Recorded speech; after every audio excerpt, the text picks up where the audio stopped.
తిరుమలగిరి సాగర్ మండల కేంద్రంలో తెలంగాణ రాష్ట్ర అవతరణ దినోత్సవం సందర్భంగా మండల బీఆర్ఎస్ పార్టీ అధ్యక్షులు పిడిగవ నాగయ్య ఆధ్వర్యంలో జాతీయ జెండా ఎగరవేయడం జరిగింది. ఈ సందర్భంగా పార్టీ అధ్యక్షులు పిడిగవ నాగయ్య ముదిరాజ్ మాట్లాడుతూ 4 కోట్ల ప్రజల ఆకాంక్ష నెరవేరిన రోజు ఇదని, ఎందరో అమరవీరుల త్యాగఫలం, కోట్లాది ప్రజల పోరాటం, తెలంగాణ బాబు కేసీఆర్ గారి ఉద్యమ నాయకత్వం, పోరాట పటిమ వల్ల రాష్ట్ర ఏర్పాటు సాధ్యమైందని, రాష్ట్ర ప్రజలు కేసీఆర్ గారి పేరు జన్మజన్మలకు మర్చిపోరని అన్నారు. ఈ కార్యక్రమంలో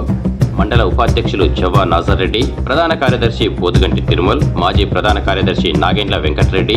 యూత్ అధ్యక్షులు జటావత్ రమేష్ నాయక్, బీసీసీఎల్ అధ్యక్షులు మేకపోతుల కార్తీక్, ఎస్సీసీఎల్ అధ్యక్షులు సత్తయ్య, సీనియర్ నాయకులు మేరావత్ హాతీరాం, ఆంగోత్ కొట్టినాయక్, వీరబైన మల్లికార్జున్, మహేశ్వరం రాంబాబు, ఇరిగి రవి, నర్సింగ్ వెంకటేశం, రాచమల్ల ఆంజనేయులు, కోమల్ల బుచ్చిబాబు, లింగాల మొగలయ్య, జూపల్లి గోపి, కోమల్ల సైదులు, నాగేండ్ల శివారెడ్డి, చెన్నబోయిన లక్ష్మయ్య, రాపర్తి సైదులు, వల్లపు ఎల్లయ్య, దండెం శ్రీను, పాతనబోయిన వనమాలు, బత్తుల అబ్బయ్య, ఆంగోతు స్వామి, సయ్యద్ బాబు, జటావత్ శ్రీను తదితరులు పాల్గొన్నారు.